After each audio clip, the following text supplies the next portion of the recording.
사람은 태어날 때 주먹을 꽉 쥐고 나온다. 그러나 죽을 때는 주먹을 펴고 죽는다. 그 까닭이 무엇일까? 태어날 때는 세상의 온갖 것들을 움켜쥐려고 하기 때문이요. 죽을 때는 세상의 모든 것들을 놓고 가야 하기 때문이다. 안녕하세요. 좋은 책방입니다.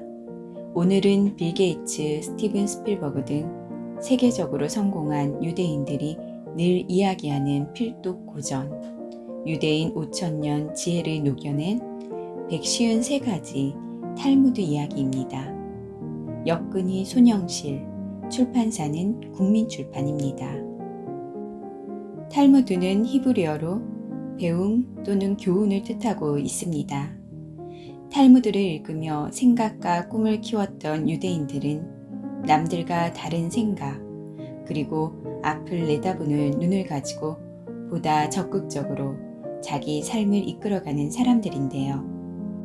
스스로 생각을 키우는 153가지 탈무드 이야기는 쉽고 재미난 이야기 형태로 되어 있어 편안하고 즐겁게 들으시면 좋을 것 같습니다.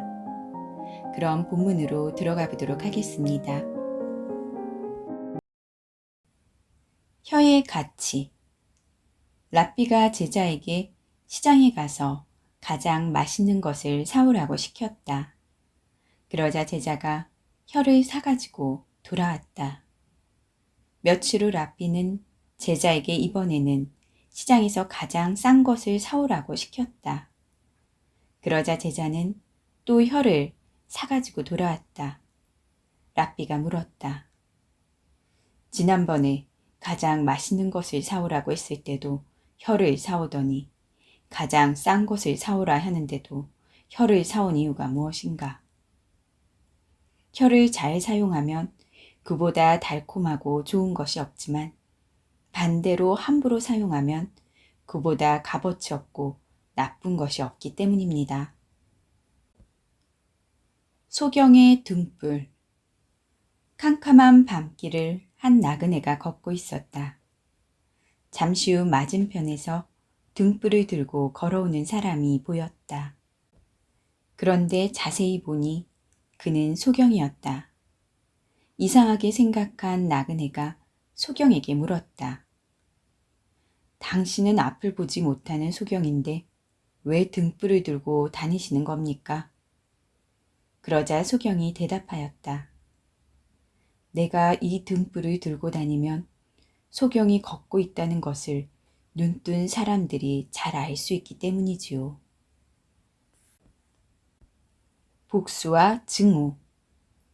어떤 사람이 친구에게가 말하였다. 이보게, 나 좀 빌려주게. 그러자 친구는 안 된다고 거절을 하였다. 며칠이 지나 반대로 그 친구가 그에게 찾아와 말을 빌려달라고 하였다. 그러자 그 친구가 말하였다. 뭐라고? 말을 빌려달라고? 자네가 낫을 빌려주지 않았는데 내가 말을 빌려줄 수 있겠나? 이것은 복수에 해당한다. 어떤 사람이 친구에게 낫을 빌려달라고 하였다. 그러자 그 친구는 안 된다고 거절하였다. 며칠이 지나 반대로 그 친구가 그에게 찾아와 말을 빌려달라고 하였다. 그러자 그 친구가 이렇게 말하였다. 자네는 내게 낫을 빌려주지 않았지만 나는 빌려주겠네. 이것은 증오에 해당한다. 허용된 거짓말. 탈무드에는 거짓말을 할 수 있도록 인정된 경우가 두 가지 있다. 이 두 경우에는 거짓말을 해도 벌을 받지 않는다. 하나는 설령 물건이 좋아 보이지 않더라도 좋다고 말해주는 것이다. 또 하나는 친구가 결혼을 한 경우 아내가 그다지 미인이 아니더라도 자네 부인은 정말 미인이군. 부디 행복하게 잘 살게 라고 말해주는 것이다. 지혜로운 판결. 어느 부부가 부부싸움을 한 후 랍비를 찾아갔다. 랍비는 부부간의 문제를 들을 때는 남편과 아내를 동석시키면 싸움만 하게 되므로 두 사람을 따로 떼어놓고 이야기를 들었다. 한 사람씩 이야기를 나누어 보면 서로 배우자를 소중히 여기고 상대방을 지극히 생각하고 있다는 사실을 알 수 있었다. 그래서 참을성 있게 부부의 이야기를 들어주다 보면 대개 문제의 해결점을 찾게 되었다. 랍비는 먼저 남편의 이야기를 듣고 그가 하는 말에 모두 찬성하고 그의 주장을 모두 인정하였다. 그리고 아내의 차례가 되어서도 그녀의 이야기에 수긍하면서 그녀의 말이 모두 옳다고 찬성하였다. 부부가 돌아간 후에 이를 지켜보던 제자가 말하였다. 선생님, 저는 도무지 이해가 되지 않습니다. 남편의 말에도 그 말이 전부 옳다고 인정하시더니 아내의 말을 듣고도 전부 옳다고 인정하셨습니다. 두 사람이 각각 전혀 상반되는 말을 했는데 어째서 두 사람의 주장이 다 옳다고 하시는 것입니까? 그러자 랍비가 대답하였다. 여러 사람들이 어떤 문제를 가지고 찾아올 때 당신은 옳고 저 사람은 틀렸다라는 식으로 딱 잘라서 판결해서는 안 됩니다. 그러면 공연히 그들의 마찰을 더욱 크게 만들 뿐이지요. 그러므로 양쪽의 주장을 인정해 줌으로써 서로 냉정을 되찾고 서서히 화해하게 하도록 해야 합니다. 그런 종류의 충돌은 먼저 어떤 내용이 되었든 간에 일단 상대방의 주장을 인정해 줄 필요가 있답니다. 살아있는 바다. 이스라엘 요단강 부근에 두 개의 큰 호수가 있다. 하나는 사해이고 다른 하나는 히브리어로 살아있는 바다라는 뜻의 이름을 가진 호수이다. 사해에는 밖에서 물이 들어오지만 다른 곳으로 나가지 않는다. 그래서 아무런 생물도 그곳에서 살 수가 없는 그야말로 죽은 바다이다.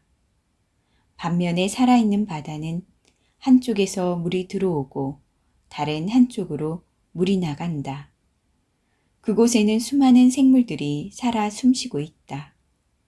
사람이 자선을 베풀지 않는 것은 돈이 들어오기만 하고 나가지 않는 사해와 같다.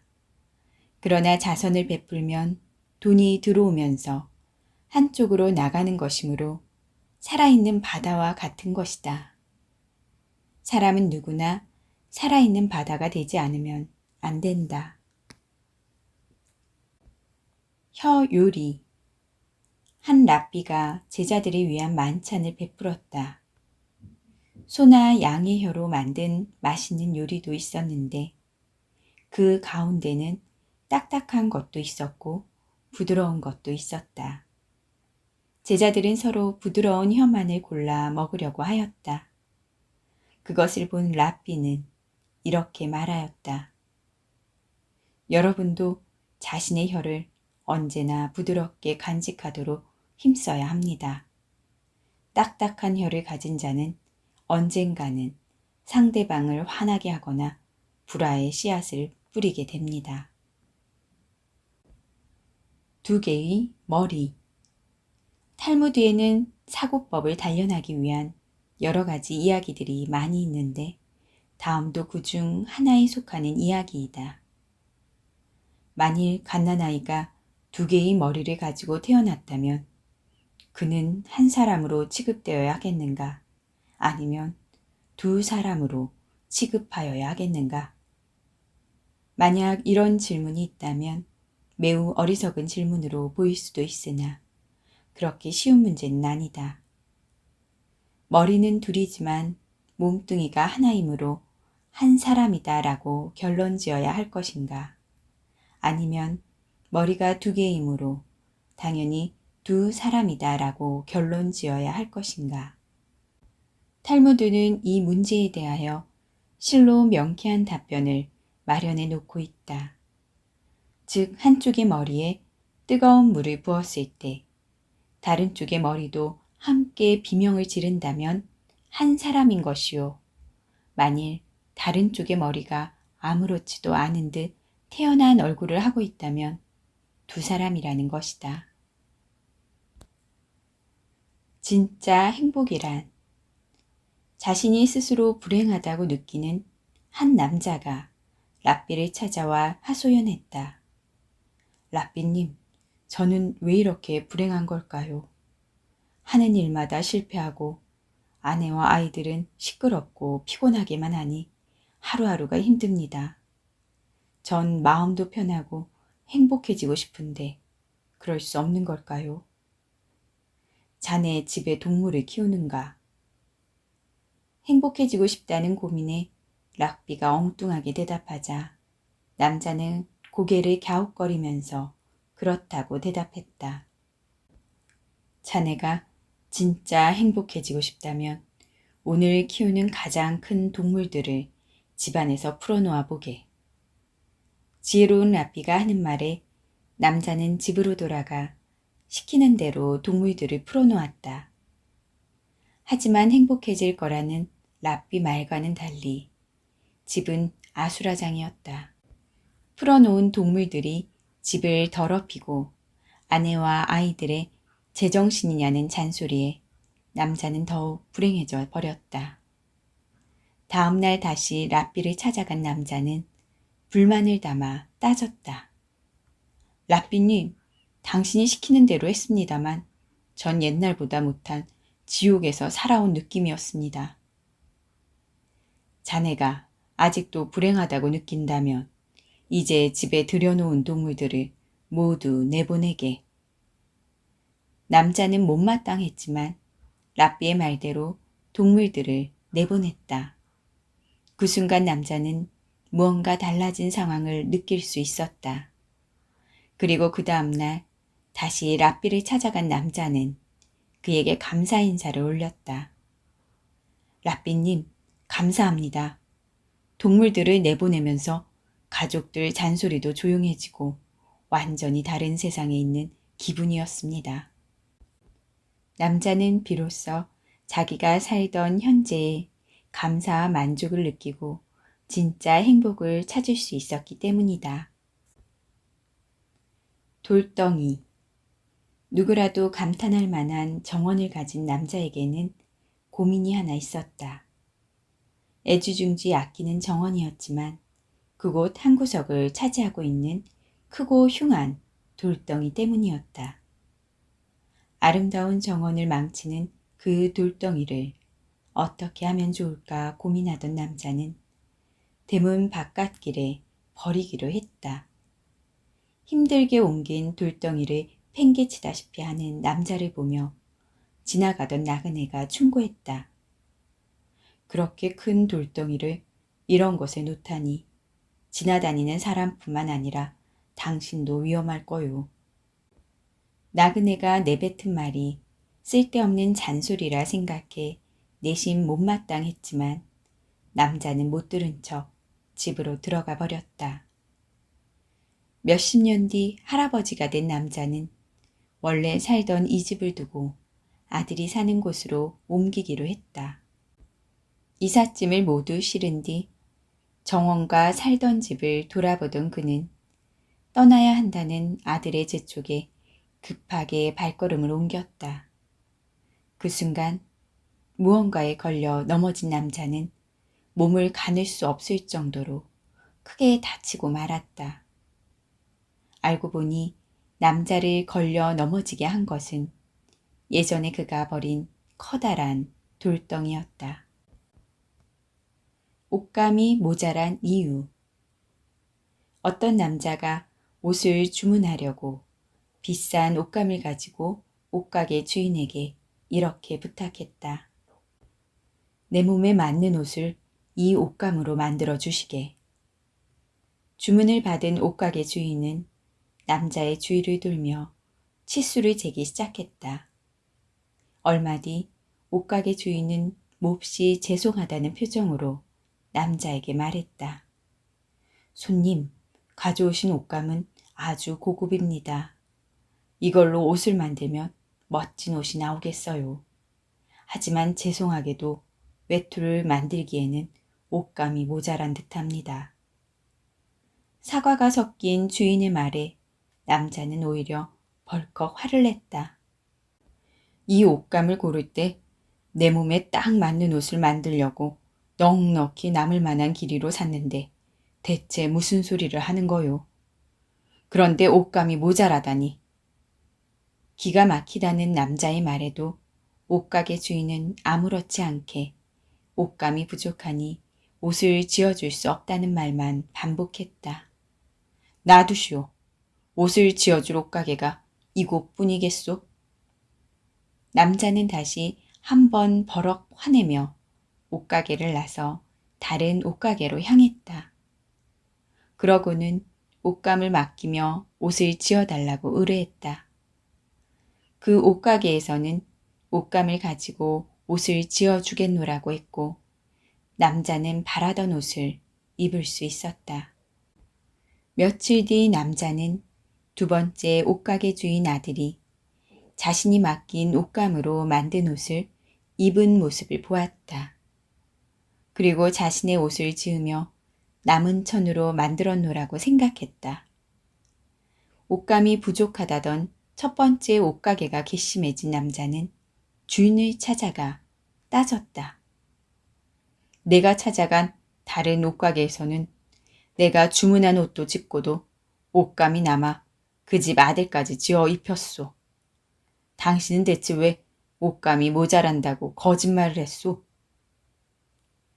손님이 두 번째로 간 옷가게는 아들이 하나지만 전 둘이랍니다. 그러니 옷감이 모자랄 수밖에요. 선행 습관. 유대인 가정에서는 안식일 전날인 금요일 저녁에 반드시 어머니가 촛불을 켠다. 그리고 아버지는 아이들 머리에 손을 얹고 축복 기도를 올린다. 그 다음 유대 민족 기금이라고 쓴 상자를 준비한다. 이때 아이들은 가지고 있던 동전을 그 상자에 넣는다. 이를 통해 유대인들은 어릴 때부터 자선 행위를 가르친다. 또 금요일 오후 가난한 사람들은 도움을 받으려고 가정집을 방문한다. 그러면 그 집 부모는 반드시 아이들에게 상자에 든 돈을 꺼내주게 한다. 그 역시 아이들에게 선행을 가르치려는 목적이다. 이런 교육을 바탕으로 자란 유대인들은 지금도 세계에서 선행에 가장 많이 돈을 쓰는 민족으로서 인정받고 있다. 6일째. 성경은 이 세상이 6일 동안 만들어졌다고 말한다. 그런데 인간은 작은 파리가 만들어진 날보다 더 늦은 마지막 날에 창조되었다. 이는 어떤 창조물보다 늦게 만들어진 인간이 자연을 대할 때 겸손한 마음을 갖고 존중해야 한다는 뜻을 담고 있다고 말한다. 나무 심는 노인. 한 노인이 뜰에서 묘목을 심고 있었다. 지나가던 나그네가 그 모습을 보고 노인에게 물었다. 이 나무는 언제쯤 열매를 맺을까요? 글쎄요, 아마도 30년 후면 열리겠지요. 나그네가 이상하다는 듯이 다시 물었다. 영감님께서 그때까지 사실 수 있으리라고 생각하십니까? 오래 살아도 그때까지는 살 수 없겠지요. 노인의 대답에 나그네는 이해할 수 없다는 듯이 고개를 갸웃거리며 물었다. 그렇다면 왜 열매를 보지도 못할 나무를 힘들게 심고 계시는 것입니까? 내가 어렸을 때 우리 가수원에 과일이 많이 달려 있었소.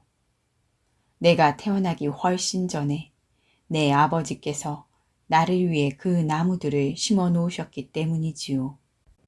나도 지금 아버님과 같은 일을 하고 있는 것뿐이라오. 굴뚝 청소. 랍비가 제자에게 물었다. 두 아이가 굴뚝 청소를 하고 나왔는데 한 아이의 얼굴은 시커먼 그름이 묻어 있었고 다른 아이의 얼굴에는 그름 하나 없이 깨끗했네. 그렇다면 두 아이 중에서 누가 얼굴을 씻었을까? 그야 물론 얼굴이 더러운 아이겠지요. 제자의 대답에 랍비는 고개를 저었다. 그렇지 않네. 얼굴이 더러운 아이는 얼굴이 깨끗한 아이를 보고 자기 얼굴도 깨끗할 것이라고 생각하고 씻지 않고 반대로 얼굴이 깨끗한 아이는 얼굴이 새카맣게 된 아이를 보고 자기 얼굴도 그럴 것이라고 생각하고 씻게 되는 법이지. 과연 그렇겠군요. 랍비가 다시 물었다. 그렇다면 다시 질문을 하나 하지. 굴뚝 청소를 마치고 나온 두 아이가 있네. 하나의 얼굴은 그름으로 더러워져 있었고 다른 아이는 그름 하나 묻지 않은 깨끗한 얼굴이었네. 두 아이 중 누가 세수를 하겠는가? 제자가 당연하다는 듯 웃으며 대답하였다. 얼굴이 깨끗한 아이겠지요.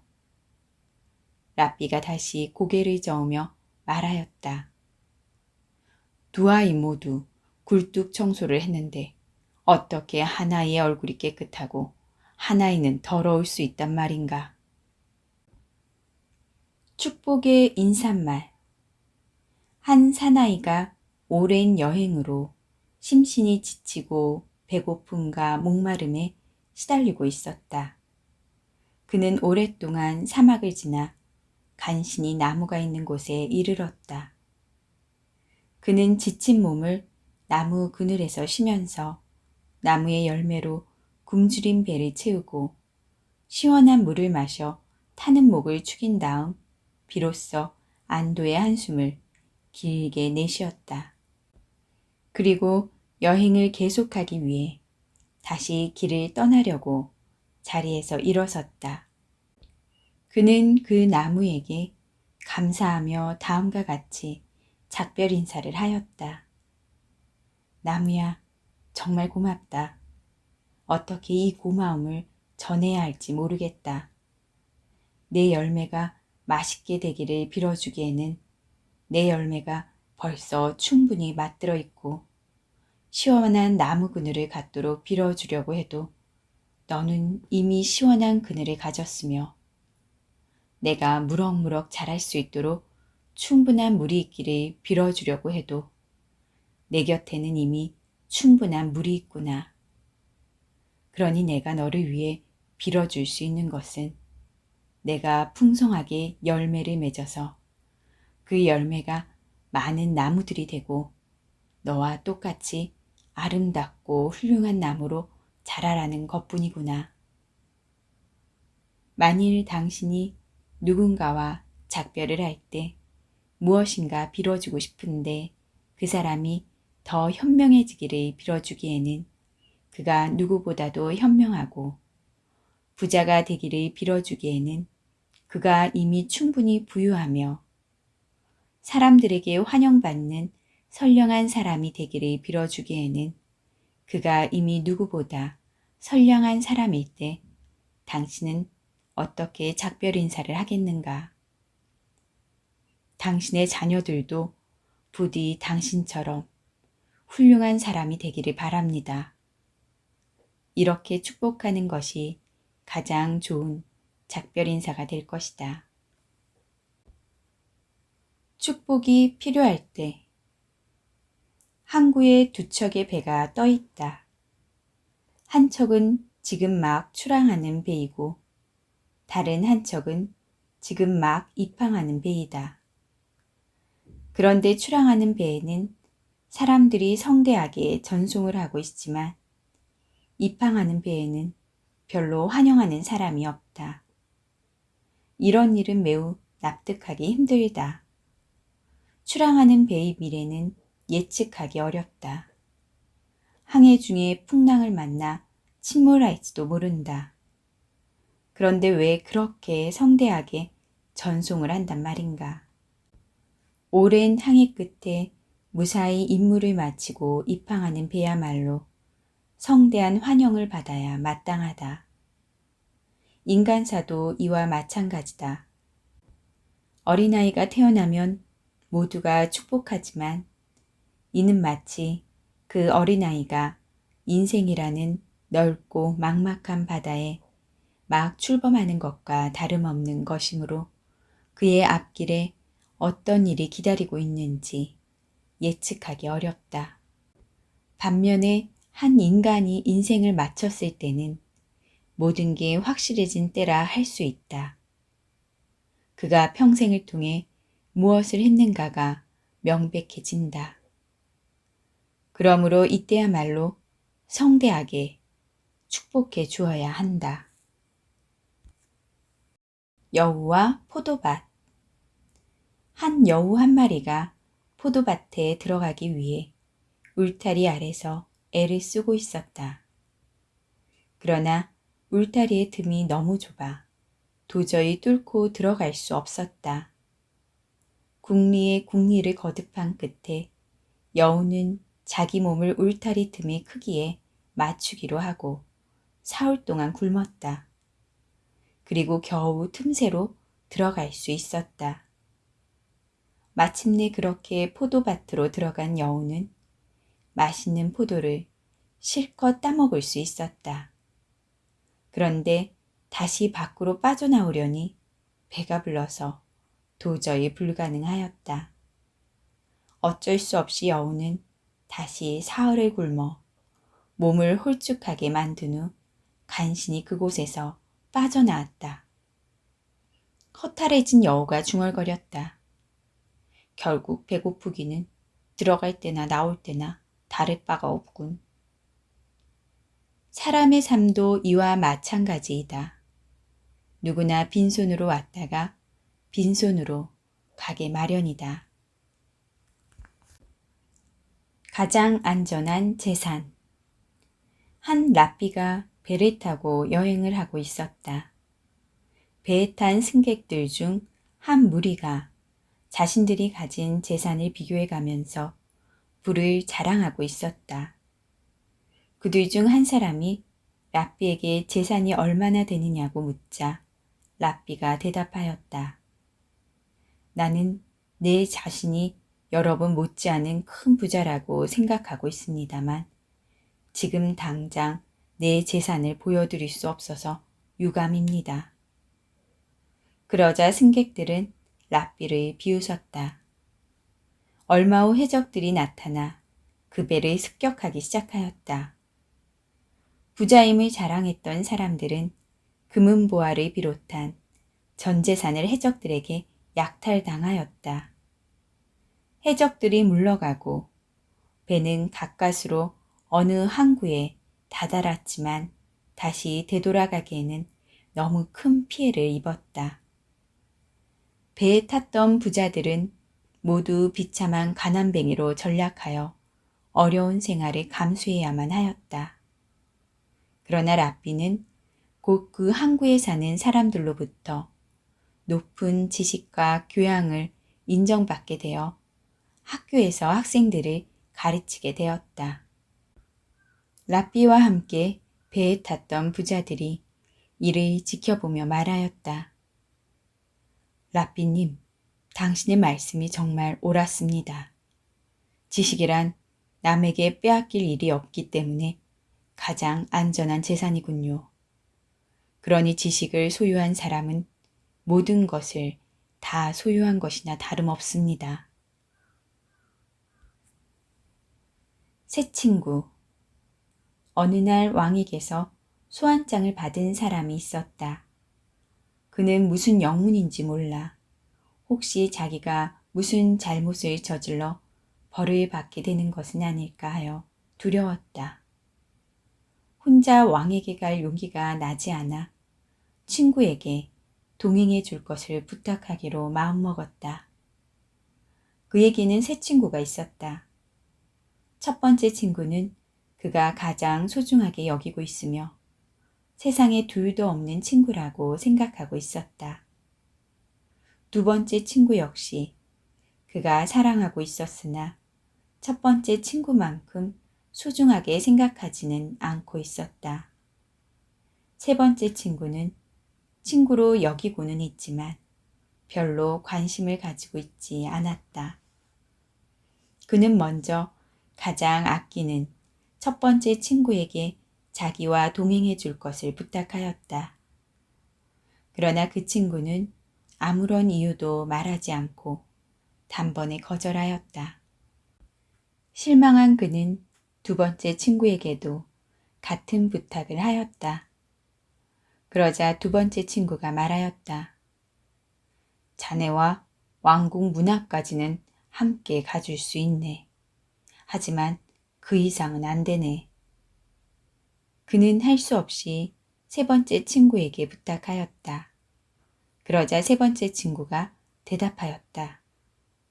물론 함께 가주고 말고 자네는 아무런 잘못도 하지 않았으니 무서워할 것 없네. 내가 왕께 가서 자네가 얼마나 좋은 사람인지 말씀드려 주겠네.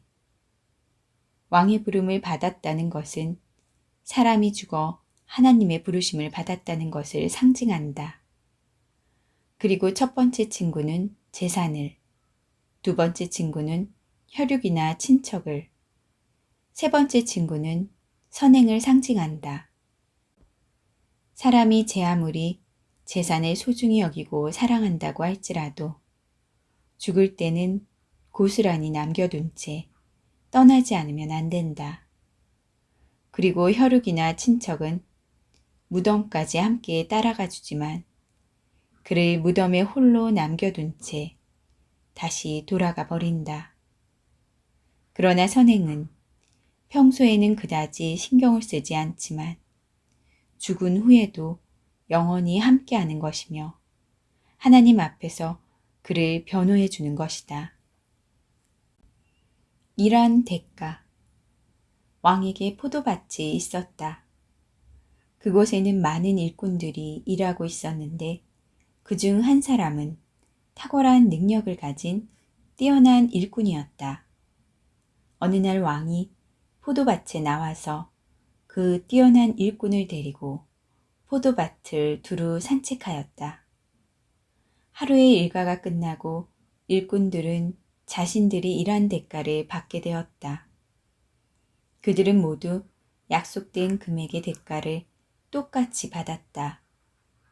그런데 그 뛰어난 일꾼이 자신들과 같은 금액을 받자 다른 일꾼들이 화가 나서 항의하기 시작하였다.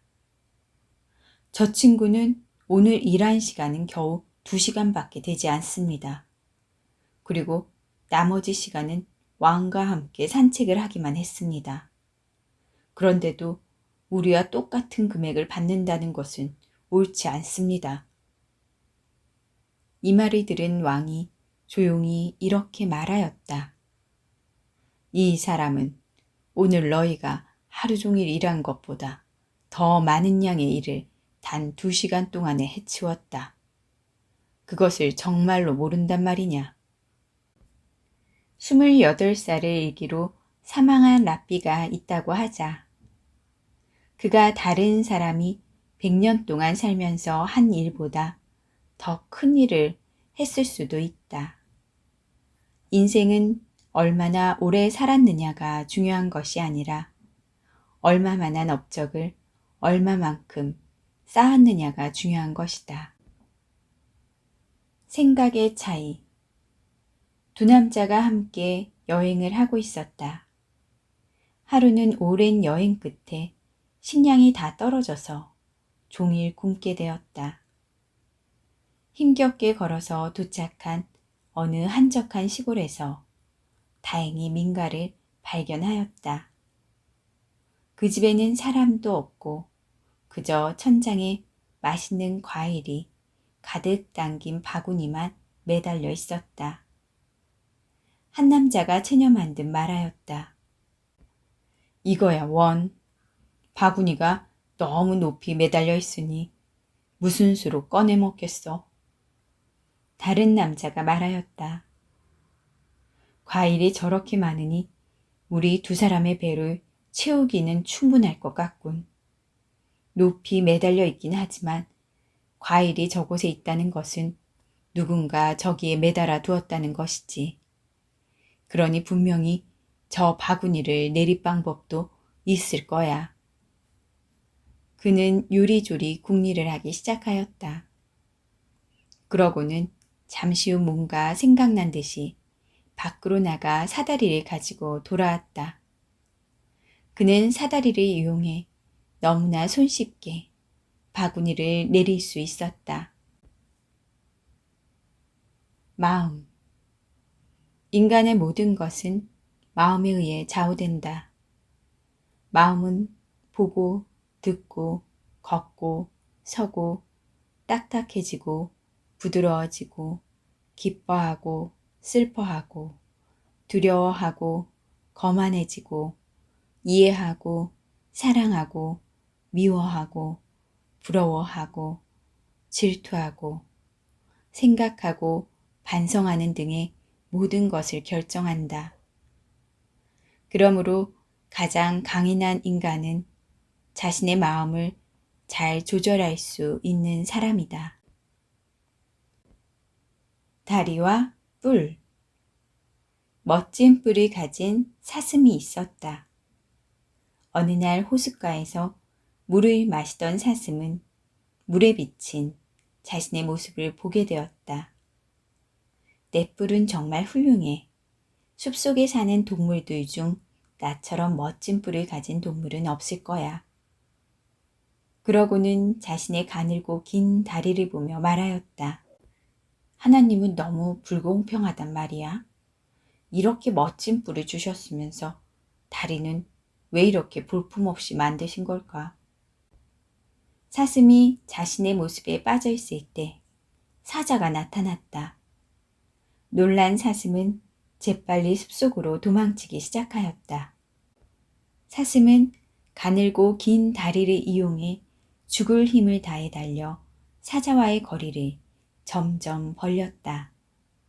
그런데 자기가 뽐내던 그 멋진 뿔이 그만 나뭇가지 사이에 걸리고 말았다. 사슴은 나뭇가지에서 뿔을 빼내려고 안간힘을 썼지만 꼼짝도 할 수 없었다. 결국 뒤쫓아오던 사자가 사슴의 목을 물고 말았다. 사슴이 죽어가며 말하였다. 내가 어리석었어. 보잘것없다고 여긴 다리는 나를 살려주었는데 그렇게 자랑하던 뿔은 나를 죽게 만들다니. 마을을 지키는 사람. 어느 마을에 시찰관 2명이 찾아왔다. 그들은 마을을 지키는 사람을 만나서 조사할 일이 있다고 말하였다. 그러자 그 마을에 치안 담당관이 나왔다. 아닙니다. 우리는 이 마을을 지키고 있는 사람을 만나려고 온 것입니다. 두 시찰관이 말하자 이번에는 마을의 수비대장이 나타났다. 이번에도 시찰관들은 고개를 저으며 말하였다. 우리가 만나고 싶은 사람은 치안 담당관이나 수비대장이 아니라 학교의 교사입니다. 마을을 진정으로 지키는 사람은 아이들을 교육하는 선생님이기 때문입니다. 약자와 강자. 이 세상에 강자라고 여겨지는 것들이 약자라고 여겨지는 것들을 두려워하는 것이 4가지가 있다. 사자는 모기를 두려워하고 코끼리는 거머리를 두려워하며 정갈은 파리를 두려워하고 매는 거미를 두려워한다. 제 아무리 크고 힘센 자라 할지라도 모든 약자에게 두려운 존재는 아니다. 또 아무리 약한 자라도 조건만 성립되면 강자를 굴복시킬 수 있다. 남자의 7단계 인생. 탈무드는 남자의 일생을 7단계로 나눈다. 첫 번째, 1살 때는 왕이다. 모든 사람이 그의 주위에 모여 마치 왕을 받들듯이 달래기도 하며 기분을 맞춰준다. 두 번째, 2살 때는 돼지이다. 진흙탕 속을 기어다닌다. 세 번째, 10살 때는 어린 양이다. 천진하게 웃고 떠들며 아무 걱정 없이 뛰어다닌다. 네 번째, 18살 때는 말이다. 준수하게 성장하여 자신의 힘을 뽐내고 싶어 한다.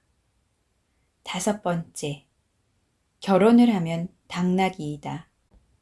가정이라는 무거운 짐을 지고 터벅터벅 걸어야 한다. 여섯 번째, 중년이 되면 개이다.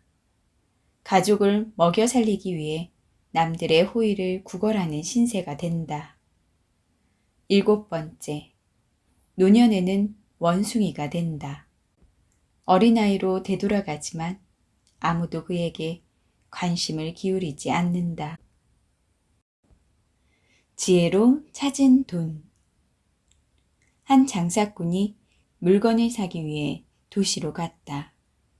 그런데 며칠 후 물건값이 많이 내린다는 소문을 듣고 그때까지 기다렸다가 사기로 마음을 먹었다. 그는 물건을 사기 위해 많은 돈을 가지고 있었기 때문에 많이 불안했다. 그래서 아무도 없는 곳으로 가서 그 돈을 모두 땅속에 묻었다. 다음 날 그는 자신이 묻어둔 돈이 전부 사라진 것을 발견하였다. 아무리 생각을 더듬어 보아도 자기가 돈을 묻는 것을 본 사람은 아무도 없었기 때문에 그 돈이 왜 없어졌는지 알 수가 없었다. 그런데 거기서 얼마 멀지 않은 곳에 집이 하나 있었다. 그는 그 집 한쪽 벽이 뚫려 있는 것을 발견하였다. 그는 그 집에 살고 있는 사람이 자기가 돈 묻는 것을 그 구멍으로 내다보고 있다가 꺼내간 것임을 알아차렸다. 그래서 그 집에 사는 노인을 찾아가 말하였다. 노인께서는 도시에 살고 계시니 머리가 영리하시리라 생각됩니다. 저에게 지혜를 좀 빌려주십시오. 사실은 제가 물건을 사려고 이 도시에 왔습니다. 지갑 2개를 가지고 왔는데 하나는 은화 500개가 들어있고 다른 하나는 은화 800개가 들어있습니다. 그 중에 작은 지갑을 남몰래 어느 곳에 묻어두었습니다. 그런데 나머지 큰 지갑도 같이 묻어두는 것이 좋을까요? 아니면 믿을 만한 사람에게 맡겨두는 것이 좋을까요? 노인이 대답하였다. 내가 당신이라면 다른 사람은 아무도 믿지 않을 것이요. 작은 지갑을 묻어둔 곳에 함께 묻어두는 것이 좋을 것이요.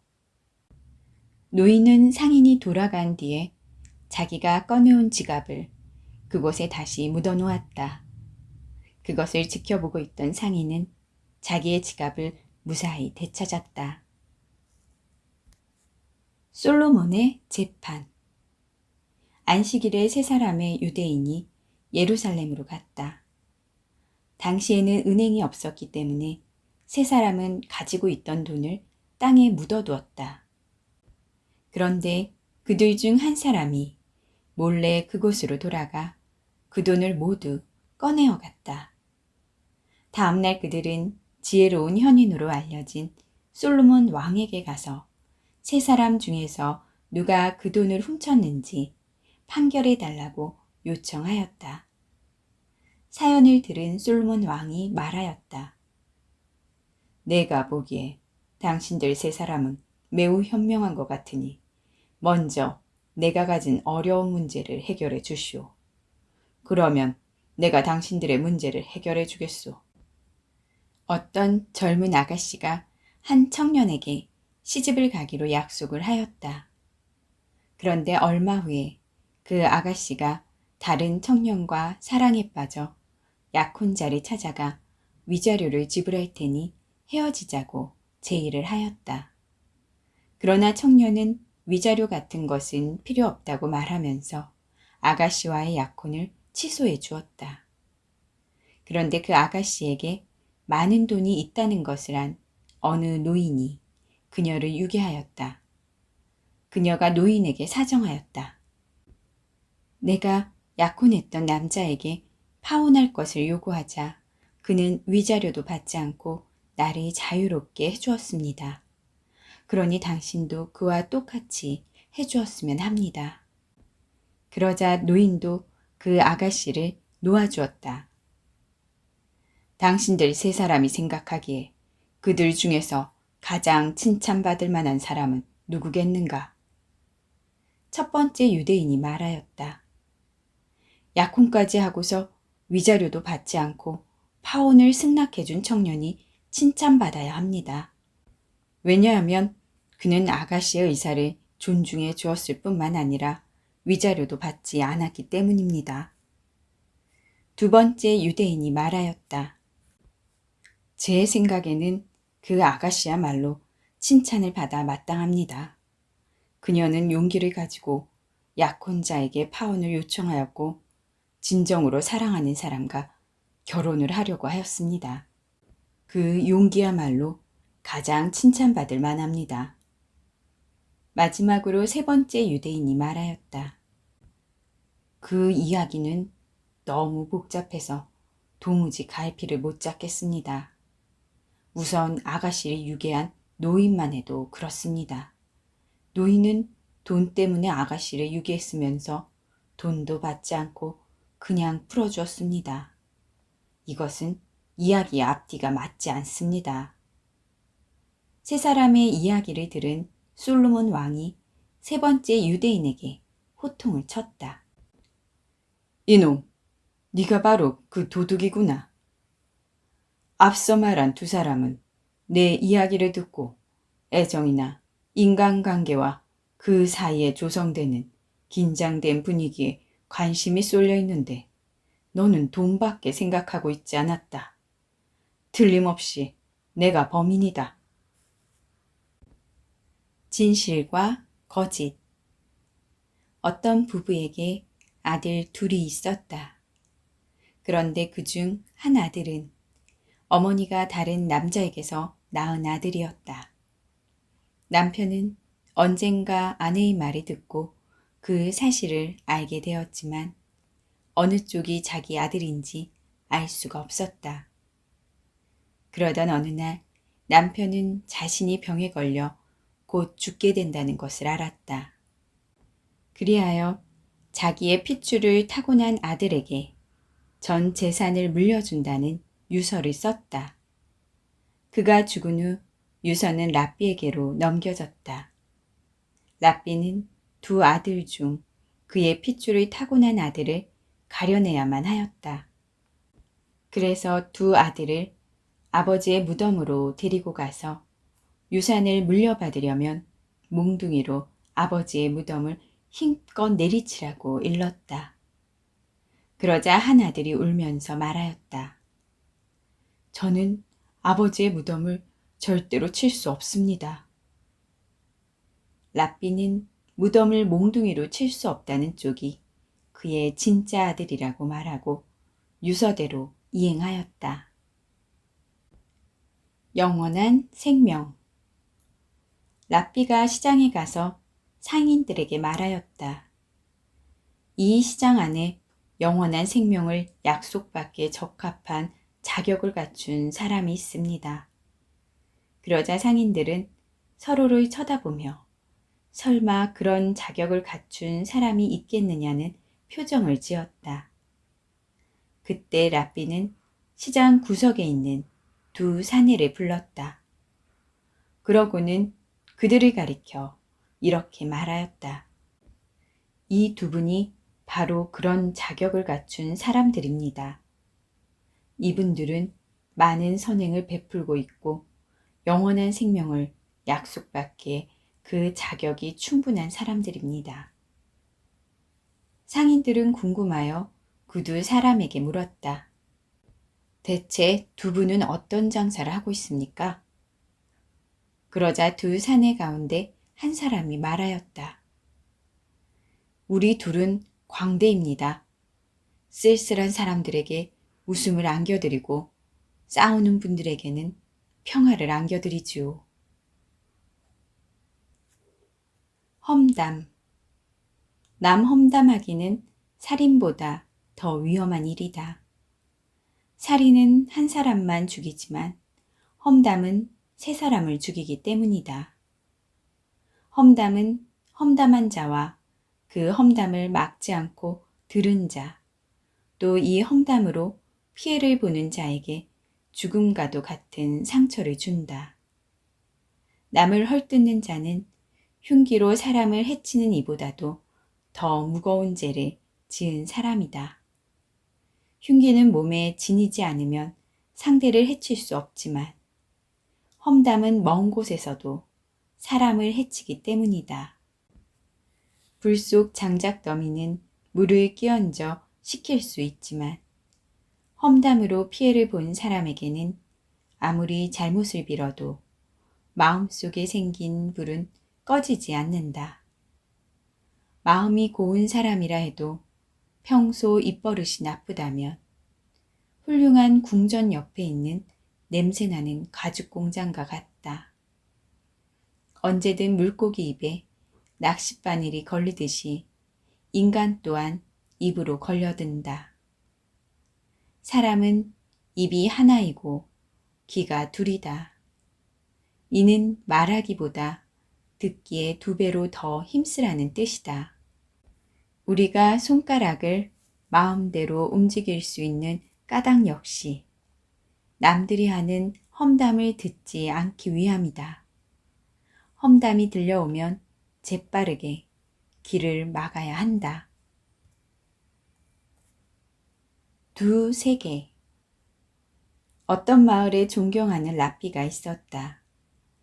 그는 두 사람 가운데 한 사람에게 1만 원을 빌렸고 다른 한 사람에게 2만 원을 빌렸다. 어느 날 두 사람 모두 랍비에게 2만 원을 갚으라고 했다. 하지만 랍비는 누구에게 1만 원을 빌렸는지 기억할 수가 없었다. 돈을 갚아야 했던 랍비는 다음과 같은 2가지 방법을 생각했다.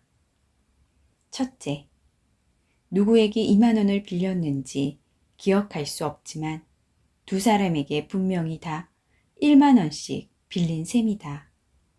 그러므로 우선 두 사람에게 각각 빌린 1만 원씩 갚고 나머지 1만 원은 증거가 나올 때까지 법정에 맡겨두도록 한다. 둘째, 두 사람 가운데 한 명은 도둑이다. 도둑은 1만 원만 빌려주고는 1만 원을 더 받아내려 한다. 그런데 1만 원씩 돌려준다면 그 도둑에게는 아무런 손해가 없다. 이는 사회 정의가 바로 서지 못하는 행위다. 도둑이 이득을 보거나 돈을 받지 않고 넘어간다면 정의의 어긋남으로 두 사람에게 한 푼도 갚지 말고 법정에 돈을 맡겨야 한다. 그러면 누군가는 1만 원마저 돌려받지 못해 손해를 보고 만다. 집으로 돌아가 장부를 살펴본 그는 2만 원이 아니라 1만 원이었다고 말하면서 나머지 1만 원을 받으러 올 가능성이 있다. 어느 랍비의 유서. 아들아, 너는 책을 내 벗으로 삼도록 하여라. 책장과 책꽂이를 너희 환희의 밭, 환희의 정원으로 삼아라. 책의 동산에서 체온을 만끽하고 지식의 열매와 그 향기를 너 자신의 것으로 삼아라.